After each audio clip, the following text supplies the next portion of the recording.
Eu, então, quero aproveitar a presença aqui, a sabedoria do nosso Mink, para perguntar o seguinte.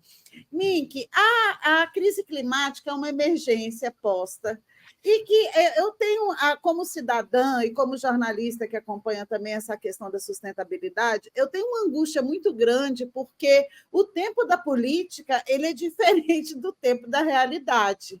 Verdade. Né? Então, a gente vê uma série de anúncios, de iniciativas, de boa vontade, né? Você trazer várias questões que a gente sabe que são importantes, mas no frigir dos ovos, a gente viu, por exemplo, há 2 semanas, o Senado aprovar a regulamentação de um mercado de carbono, excluindo o agro. Queria que você fizesse uma avaliação de como é que a gente sai dessa sinuca de bico, Mink. Não existe planeta B. Né? O tempo da crise climática não dá para esperar a boa vontade do Centrão, da bancada ruralista, né? E todas essas críticas que você acabou de fazer. Olha, você está certíssima. Deixa primeiro eu fazer uma introdução.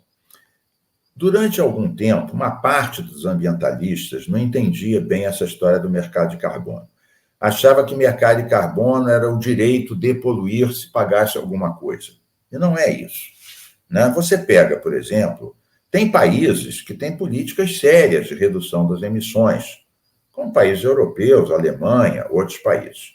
O que acontece? Como eles têm metas mais avançadas do que as nossas, muitas vezes eles não conseguem cumprir essas metas, eles querem cumprir. Mas para o planeta como um todo, uma emissão que aconteça no Brasil, na África ou na Alemanha, para efeito do clima, é a mesma coisa. Aquece igual.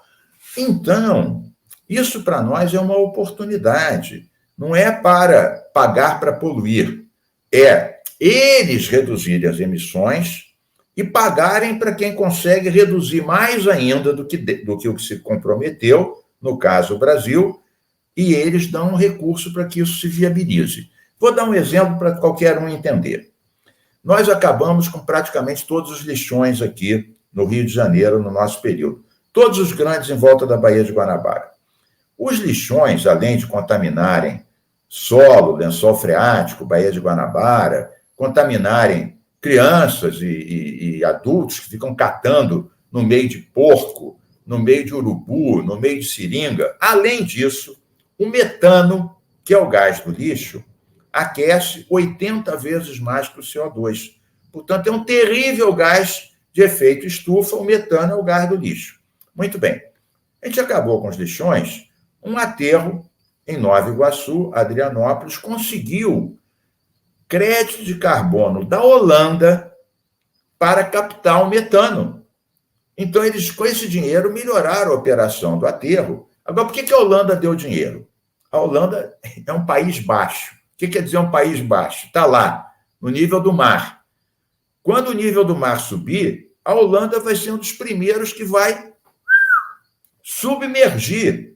Então, ela faz muito bem em dar dinheiro para quem capta o metano do lixo. Então, o mercado de carbono é algo importante porque institucionaliza isso.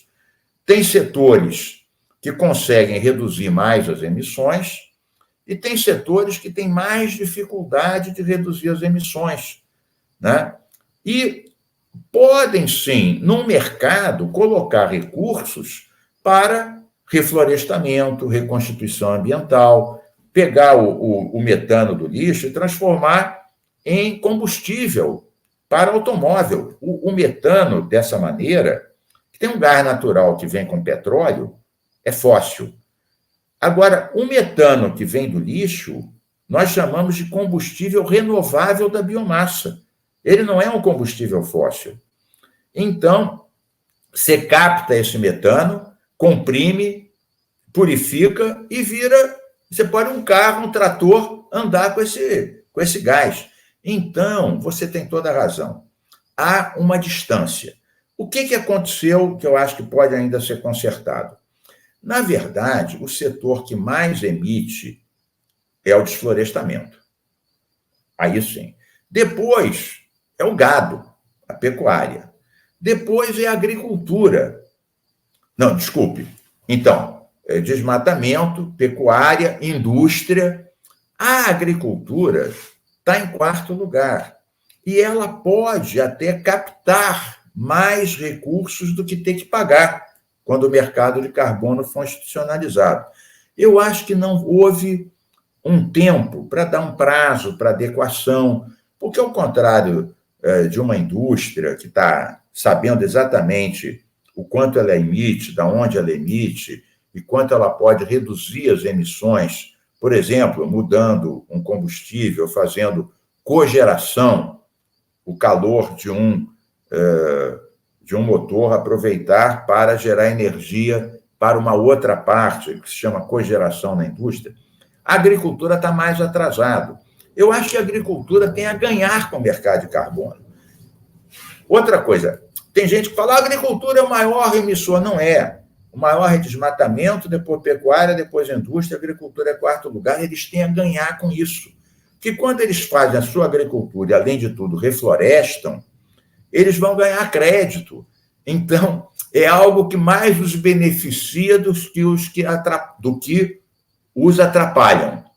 Então, eu acho que isso não foi bem negociado e há oportunidade disso ser refeito, dando um prazo para eles se adequarem, apoio para a metodologia, que não é simples, de medição em cada etapa do que está emitindo, né? E como eles podem realmente lucrar com isso. Eu acho que a gente vai conseguir dar uma volta nessa questão. Maravilha. Mink, o meu convidado já chegou. Ah, beleza. Aí, só hora extra. Obrigado pela hora extra. Valeu, pessoal. Um abraço ecológico para vocês. Isso aí, bom jantar lá. Mais segurança para a população, mais proteção para o meio ambiente e para o planeta. São coisas diferentes, mas que, no fundo, tem que ver com as nossas vidas.